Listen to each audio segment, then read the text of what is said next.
તારીખ 2/11/2021ના દિવસે ગોંડલ ગુરુકુળમાં મુખ્ય સંચાલક સંત નિર્ભય જીવનદાસ સ્વામીએ વિદ્યાર્થીઓએ આપેલ નીટ પરીક્ષાનું પરિણામ સ્વામીશ્રીને જણાવ્યું. ગુરુકુળના વિદ્યાર્થીઓનું પરિણામ ખરેખર ખૂબ સારું આવ્યું હતું.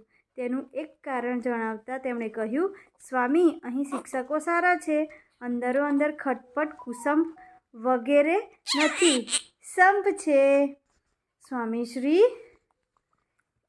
પ્રસન્ન થયા. પછી મર્મસભર મુખ કરી સૌને પૂછ્યું, સમજ્યા બધા?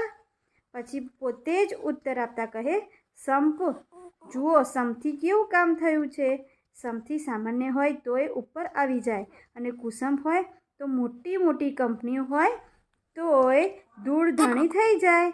માટે સંપીને રહેવું. શાસ્ત્રીજી મહારાજ, યોગીજી મહારાજ, પ્રમુખ સ્વામી મહારાજે એમના જીવનથી સંપ શીખ્યો છે. એટલે આપણે પણ એમના પગલે પગલે ચાલવું.